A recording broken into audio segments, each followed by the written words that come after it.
Jirra jirtu harka fuunee daawwattootaa fi hordoftoota aannolee Global Media oduu guyyaarraa qabannee isiniif dhiyaanneerraa oduu guyyaarraa kan isinitti himu Antolchaa Huseen. Yaalii fonqolcha mootummaa naannoo Amaaraatti taasifame hanga naannoo Oromiyaatti caasaa isaa diriirsee akka ture Komishiniin Poolisii naannoo Oromiyaa ibsa sanbata darbee kenneen beeksise. Gama biraan meeshaalee waraanaa fi kanneen biroo seeraan alaa kuufamanii turan to'annaa jala oolchuus dabalataan ibse. Magaalaa Finfinnee keessatti tajaajilli intarneetii moobaayilaa yookaan daataa deebi'ee jira. Jiraattonni magaalaa Finfinnee tajaajila intarneetii daataa bilbila isaanii irraa fayyadamuu eegalanii jiru. Tajaajila intarneetii Wi-Fi immoo dhuma torbaan darbee keessa deebi'e.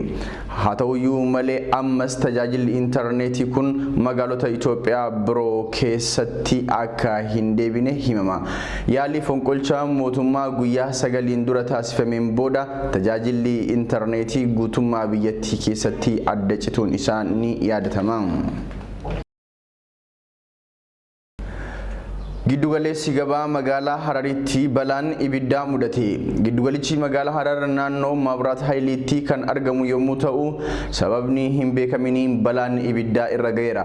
Balaa ibiddaa giddugalicharraa gara manneen daldala birootti babal'achaa jiraachuu tajaajilli oduu Itoophiyaa gabaase. Poolisiin magaalichaa, raayyaan ittisa biyyaa, poolisiin federaalaa fi jiraattonni balicha to'achuuf dirmataniiru.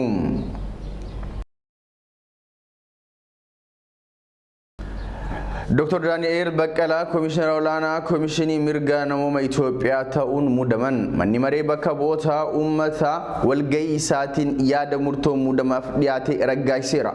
Komishinara Olaanaa Komishinaatiif kaadhimamtoota 88 eeraman kan turan yommuu ta'u, qophaa'ummaan barnootaa fi muuxannoon hojii isaanii ilaalamee Dr. Daniel Baqqalaan muudamaniiru.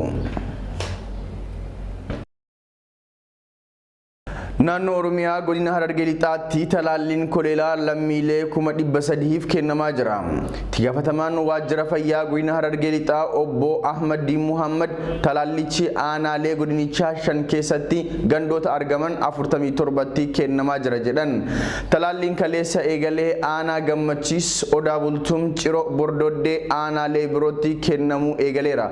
Godinichatti namoonni 322 dhibee kanaan qabamanii jiru.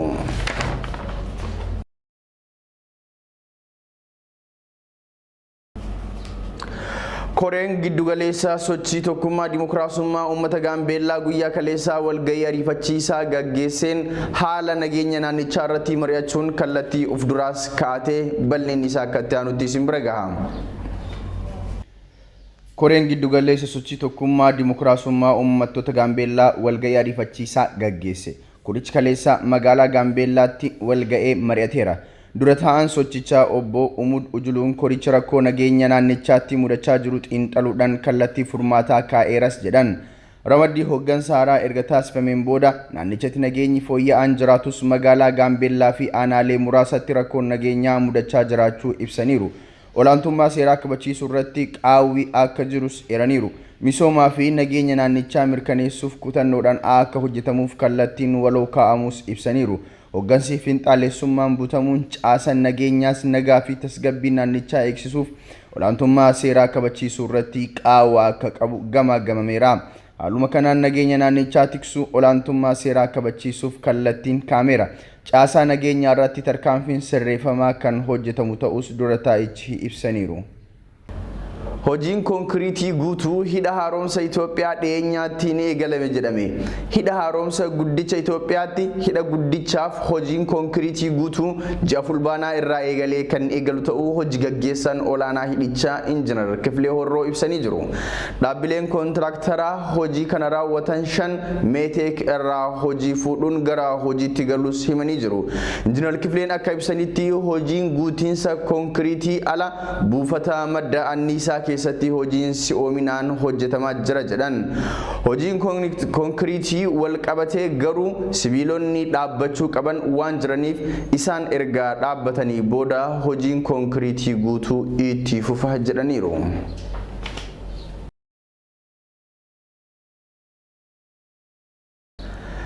Namtichi lammummaa isaa hin beekamin tokko buufata xiyyaaraa Keenyaa Naayiroobii irraa dhokatee xiyyaara seenuun London galuuf yeroo ture kufee du'uun argame. Bal'inni isaa 60 abdiittuu isin biraan gaha. Namni dhokatee xiyyaara Keeniyaa seenee London galuuf yaadee ture du'ee argame. Namtichi Keeniyaadhaa ka'uudhaan buufata xiyyaara Heathrow Londonitti bu'uuf yaadee ture du'uudhaan argamee jira. Dilbata waaree booda naannoo sa'a 9:40tti reeffi namichaa kibba London bakka Kilefamaa jedhamutti kufee argamee jira. Namni kufee argame kun xiyyaara balallii daandii qilleensa Keeniyaa Naayiroobiidhaa ka'ee keessaa kufee jennetti amanna jedha poolisiin biyyichaa. Xiyyaarichi erga qubateen booda naannoo dachaatu gommaa xiyyaarichaatti nyaanni korojoo fi uffannaan argameera jedha poolisiin Heathrow. Eenyummaan nama kanaa adda baasuuf poolisiin hojii eegaleera. Poolisiin Biritaaniyaa fi Keeniyaa dhimmicha irratti qorannoo eegalanii jiru. Imalli qilleensa buufata xiyyaara Jomo Kenyatta Naayiroobiidhaa amma Heathrow London maayilii 4250 yoo ta'u balallii sa'a 8:50 fudhata. Kana duras bara faranjoota 2012 lammiin Moozaambiik Angoolaadhaa ka'uudhaan xiyyaara keessatti dhokatee osoo imaluu kufee du'uun argamee jira.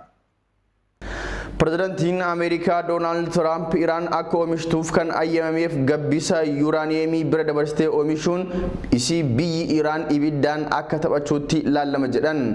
Pirezidaantichi kana kan jedhan Iraan akka lakkoofsa Awurooppaatti bara 2015 kan ayyamameef hamma madaala isaa kiiloogiraama 300 kan ta'e bira dabarsitee oomishuu isii erga ifoome booda.